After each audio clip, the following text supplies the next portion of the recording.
178वां सर्ग।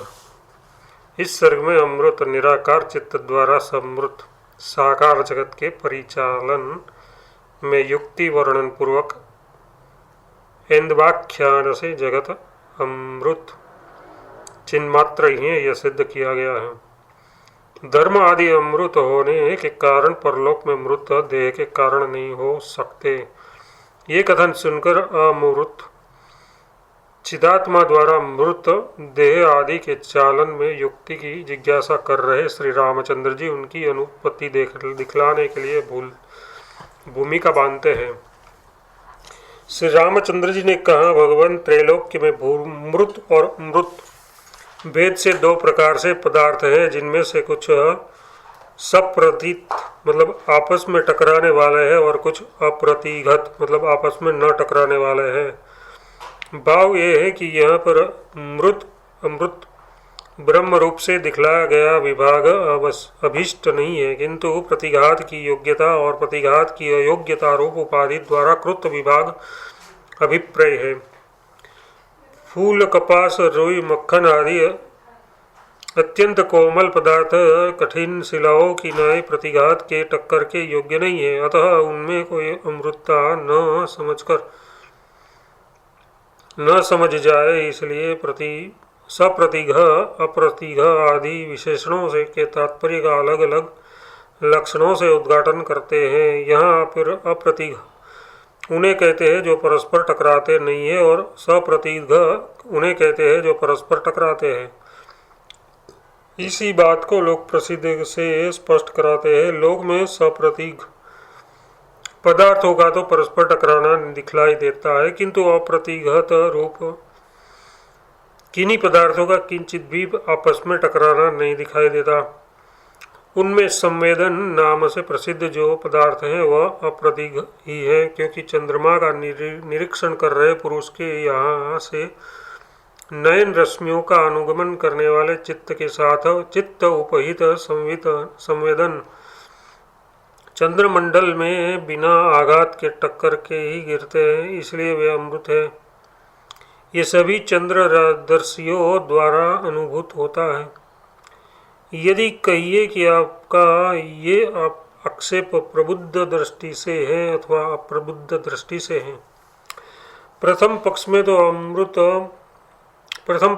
तो मृत प्रसिद्ध ही नहीं है और दूसरे पक्ष में अमृत चित्ती देह आदि को प्रवर्तित करती है, ये अप्रसिद्ध है, क्योंकि देह से लेकर अहंकार पर्यंत सम्मिलित समुदाय का ही व्यवहारिक लोगों को आत्मानुभूप से अनुभव होता है, ऐसी शंका उठाकर करते हैं।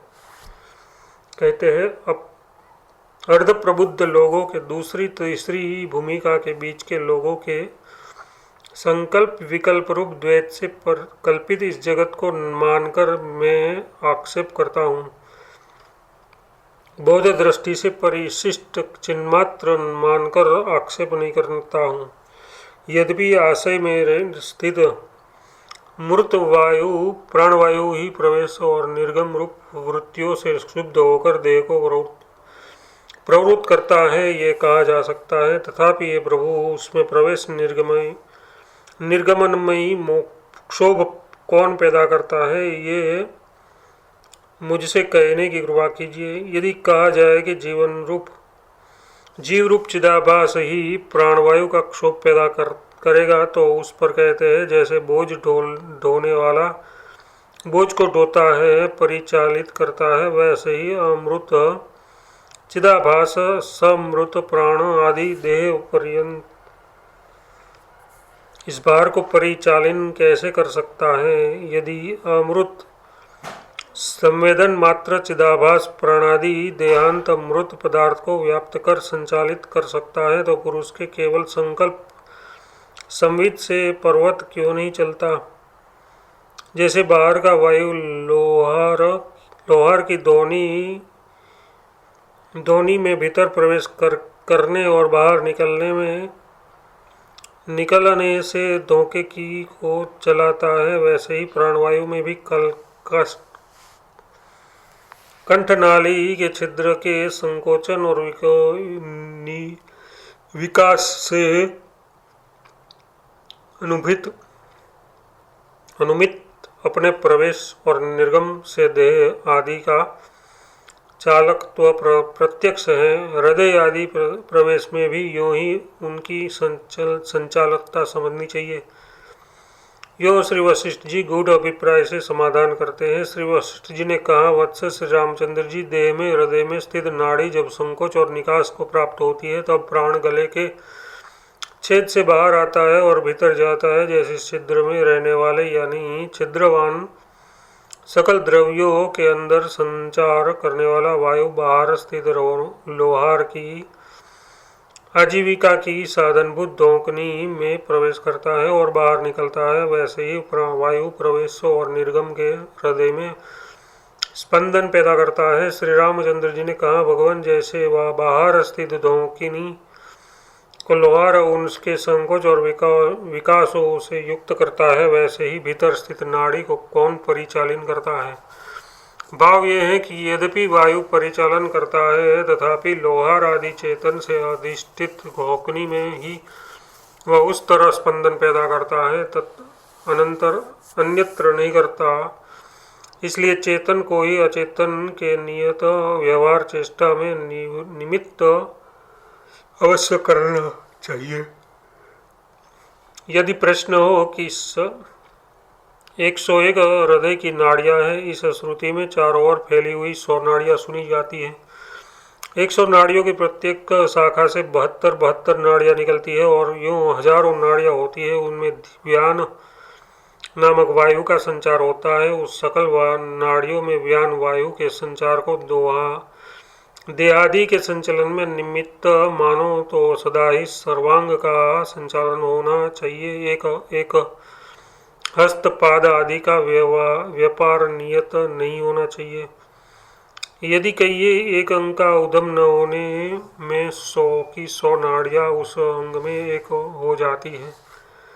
सर्वांग का संचालन उपस्थित होने पर एक आकार भी 100 नाड़ियां सर्वांग व्यापिनी हो जाती है, तो उस पर भी कहते हैं समय विशेष पर, यानी एक अंग के चालन के समय 100 नाड़ियां कैसे एक हो जाएगी और समय विशेष पर यानी सर्वांग के चालन के समय कैसे एक नाड़ी 100 हो जाएगी। तथा दूसरी बात यह है कि अमृत चैतन्य का संश्लेष देह में भी नहीं है।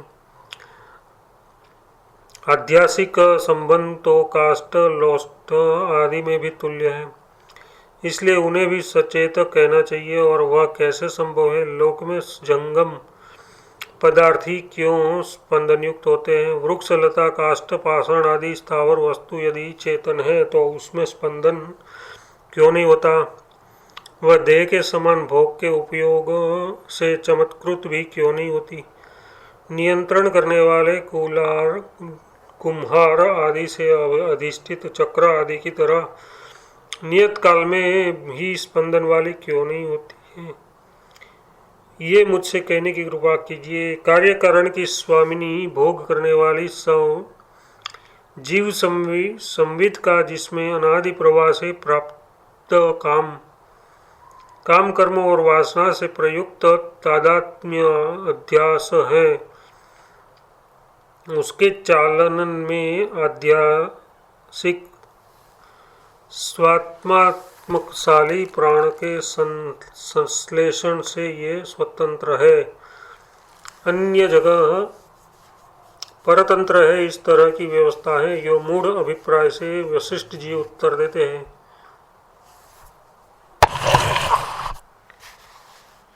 कार्य कारण की स्वामिनी भोग करने वाली जीव संजीवत का जिसमें अनादि प्रवाह से प्राप्त काम कर्म और वासना से प्रयुक्त तादात्म्य अध्यास है, उसके चालन में आध्यासिक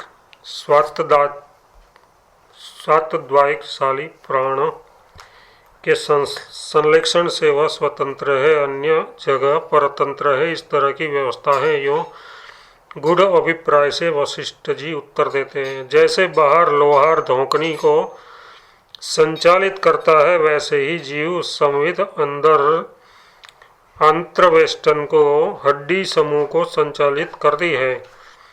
उसके अनुसार ही लोक में सब लोग बाहर चेष्टा करते हैं।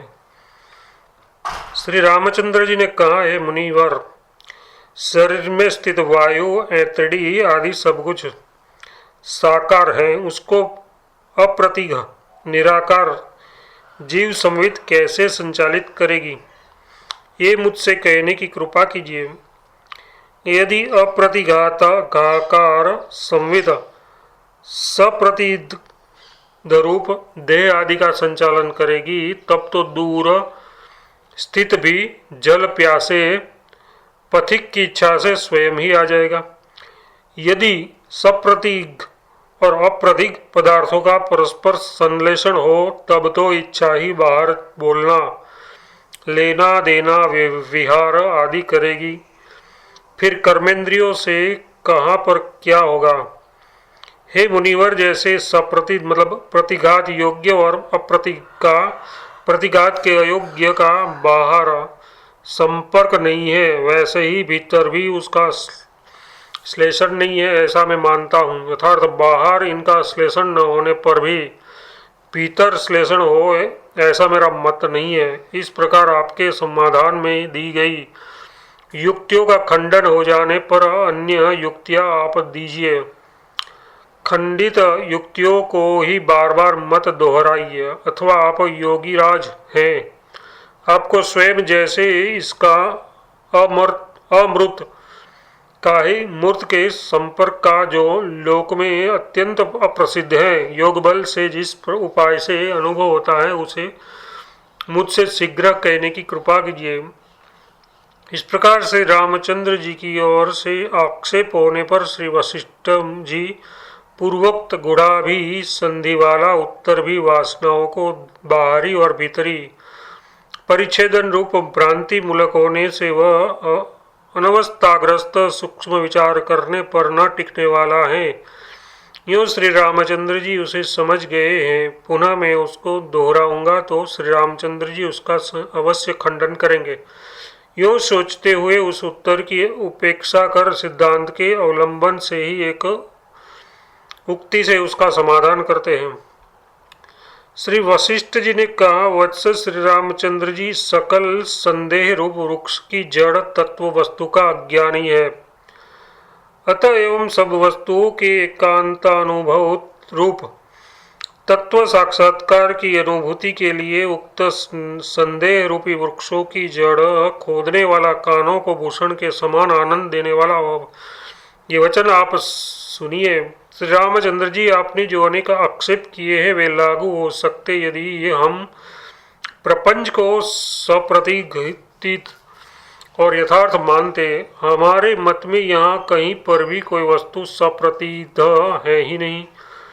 ये सभी कुछ प्रपंच सदा शांत अप्रतिध ही सब और व्याप्त है। स्वप्न और संकल्पों की तरह पृथ्वी आदि सब पदार्थ राशि शुद्ध संवित शांत अप्रतिघट रूप है। कारण का अभाव होने से ये सब प्रपंच आदि मैं और अंत में मैं नहीं है।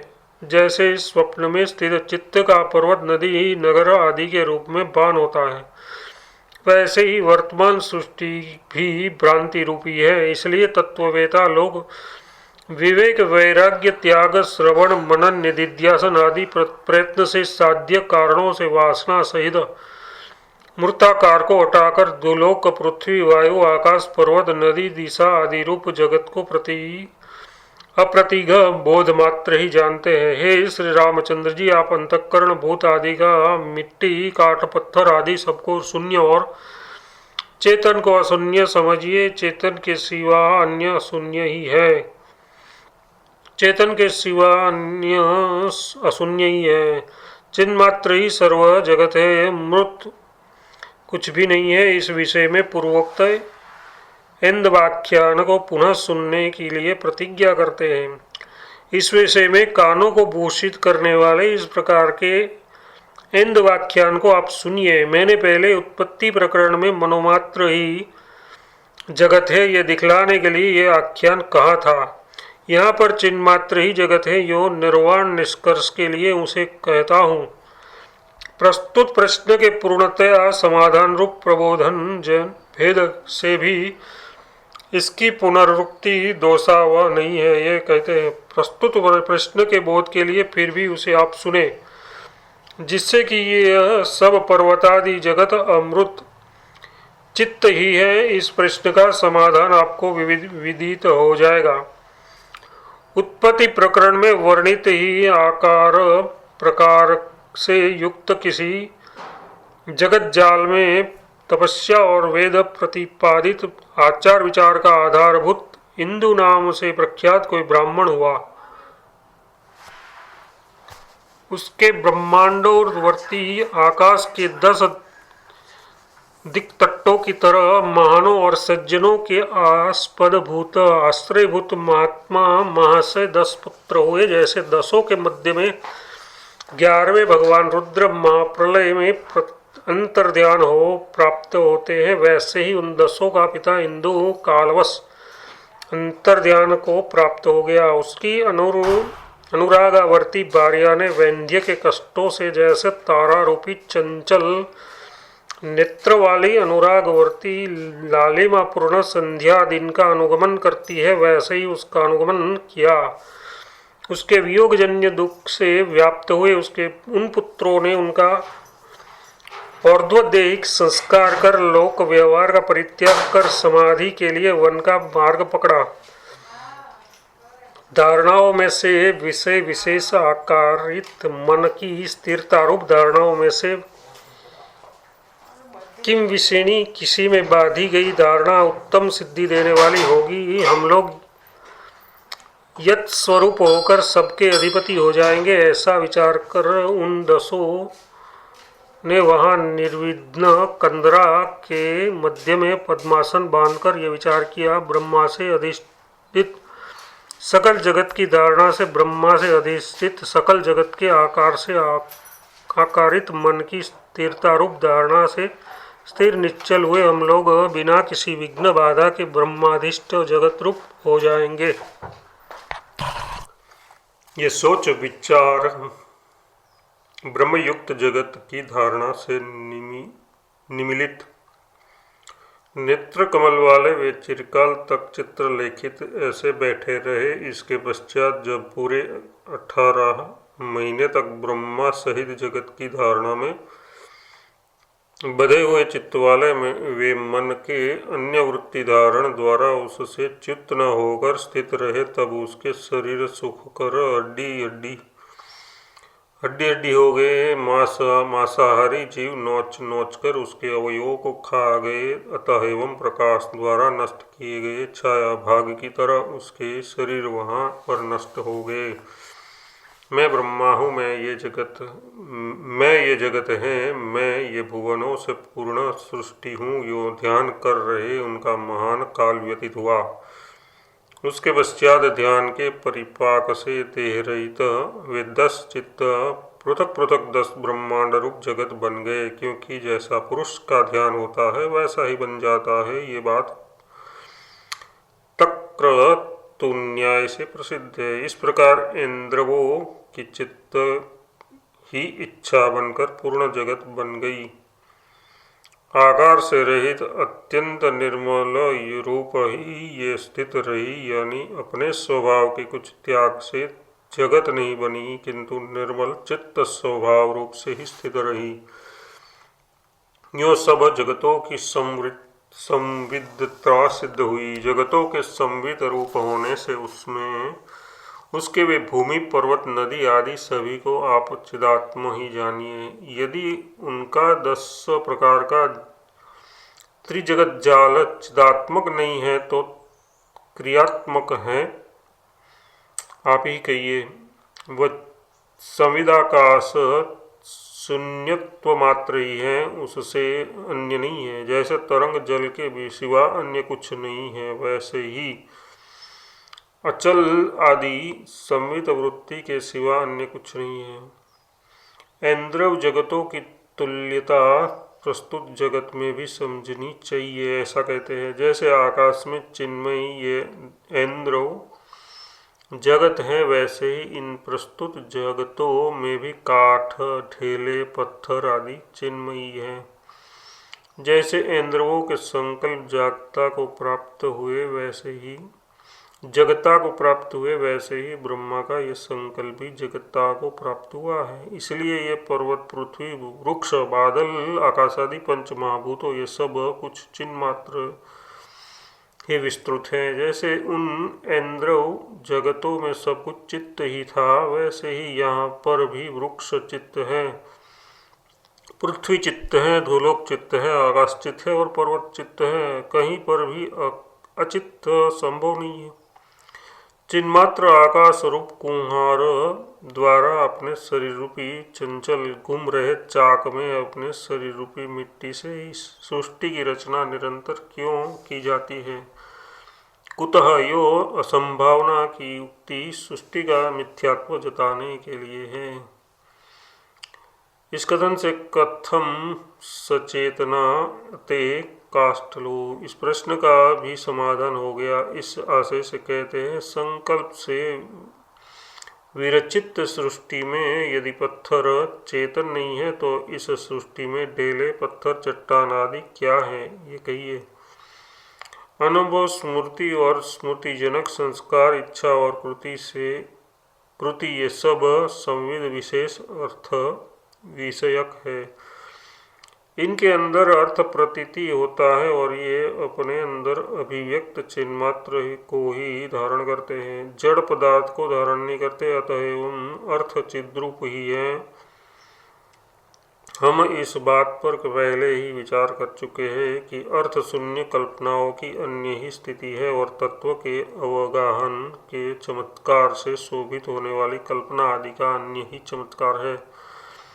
अथवा यो दूसरा अर्थ करना चाहिए, यदि कोई कहे लोहा आदि की अनुभव स्मृति और स्मृतिजनक संस्कार में एक रूपता है, इसलिए लोहा आदि अचिद्रूपी ही है, फिर उनको सचेतन कैसे कहते हैं? तो इस प्रश्न पर कहते हैं, कलन, अनुभव आदि चिन्मात्र लोह, शैल आदि तत्वों को अपने उदर में धारण करते हैं, किंतु उनका अवगाहन नहीं कर सकते, क्योंकि वह कल्पना आदि के उत्थान से पहले से ही है। इस विषय का हम पहले परामर्श कर चुके हैं। अज्ञात विषय में चक्षु आदि से अनुभव होता है, ज्ञात विषय में स्मृति और संस्कार होते हैं, इसलिए इनसे पहले अज्ञात विषय की सिद्धि अवश्य माननी चाहिए होगी। अचित्त रूप तृण, काष्ठ, शैल आदि अज्ञात नहीं कहे जा सकते, क्योंकि जड़ों में अज्ञान रूपी आवरण का कोई प्रयोजन नहीं है। अतः एवं जड़ों से अन्य ही ब्रह्म सत्ता तृण आदि की तत्वभूत है, उसी का कलन स्मृति और संस्कारों से जड़त्व से विमर्श होता है। इस कारण भी काष्ठ, लोह आदि सचेत है, ऐसा कहते हैं। चूँकि वह परम चिद्धाम ही सर्वात्मक संवित धाम समष्टि व्यष्टि चित्त में मणियों की राशि में मणि की तरह देदीप्यमान रूप से भीतर स्थित होकर किसी तृण, काष्ठ, शैल आदि अर्थ की तरह उदित होता है, क्योंकि तदनु प्रविश्य सच्च त्वम, ऐसी भगवती श्रुति है। इस कारण भी तृण, काष्ठ आदि सचेतन है, चूँकि ये तृण, काष्ठ आदि कार्य कारण रहित ब्रह्म की सृष्टि है। जैसे सूर्य की प्रभा सूर्य की स्वभाव भूत ही है, अप्रकाश रूप नहीं है, इसलिए ये भी ब्रह्म के स्वभाव भूत ही है, उससे भिन्न नहीं है। जब भिन्न नहीं है तब ये सब सचेतन ब्रह्म रूपी है, ये निश्चय हुआ। जैसे ढालू जमीन पर प्रवृत्त हुआ जल परात्मीय रूप अन्य कारण के बिना अपने ही अति तीव्र यत्न से स्वतः ही आवर्त प्रवाह तरंग आदि की विचित्रता से बहता है, वैसे ही सृष्टि के उन्मुख चित्ती भी परमात्मीय रूप अन्य कारण के बिना अपने ही अति तीव्र यत्न से स्वतः ही सृष्टि रूप से बहती है। जैसे पद्मकल्प में भगवान की नाभि कमल लीला ही जगतों की तरह स्फुरित होती है, इसलिए भी वे ब्रह्म से तनिक भी भिन्न नहीं है। इसलिए जगत अनुत्पन्न, अनिरुद्ध, सन्मात्र, शांत भाव और अभाव दोनों का ही मार्जन होने से उनका मध्य रूप चिदाकाशभूत चिदभान मात्र है। अतः एवं तृण काष्ठ शैल आदि को अचेत समझने वाले मूढ़ों का विद्वान लोग उपहास करते हैं। ऐसा कहते हैं, जो संवितमय चिन्मात्र पर्वत आदि जगत में स्थित है उसको अचिंतमय कहने वाले अज्ञ का अभिज्ञों द्वारा उपहास किया जाता है। ब्रह्मा के संकल्प से जन्य होने के कारण भी अपने मनोराज्य के तुल्य जगत की चिन्मात्रता का अनुमान करना चाहिए। ऐसा कहते हैं, जैसे आत्मा संकल्पमय इन जगतों को आकाश में चिदाकाशात को जानता है, वैसे ही ब्रह्मा के संकल्प से उत्पन्न ये जगत भी चिदाकाशात्मक ही है। अब इसी एक दृष्टि का अनन्य प्रकारों से पुनः पुनः क्यों समर्थन करते हैं, ऐसा प्रश्न होने पर कहते हैं, ये प्रपंच दृष्टि दृढ़ की गई दिग दृष्टि से ज्यों ज्यों देखी जाती है, त्यों तो ये दुख शीघ्र मिट जाता है। ज्यों ज्यों ये प्रपंच दृष्टि चिन्मात्र रूप से चिरकाल तक नहीं विचारी जाती, त्यों त्यों ये प्रपंच क्लेश अत्यंत घन होता जाता है, महापापों से मूर्ख हुए। अतः एवं इस दृष्टि को न देख रहे लोगों का ये संसार वज्र के तुल्य दृढ़ हो जाता है, कदापि शांत नहीं होता है। अतः एवं महाफलवती होने के कारण इस दृष्टि को दृढ़ करना चाहिए। यों सर्ग का उपसंहार करते हैं, इस जगत में न आकृति है, न संसार है, न असंसार मोक्ष है, न जन्म है, न नाश है, न दूसरा कोई भाव विकार है और न उनका अभाव है। परमार्थ चित्त स्वभाव आत्मा में इस तरह परम शांत ब्रह्म का स्फुरण होता है, अथवा ब्रह्म से अतिरिक्त स्फुरण भी यहाँ सर्वथा नहीं है।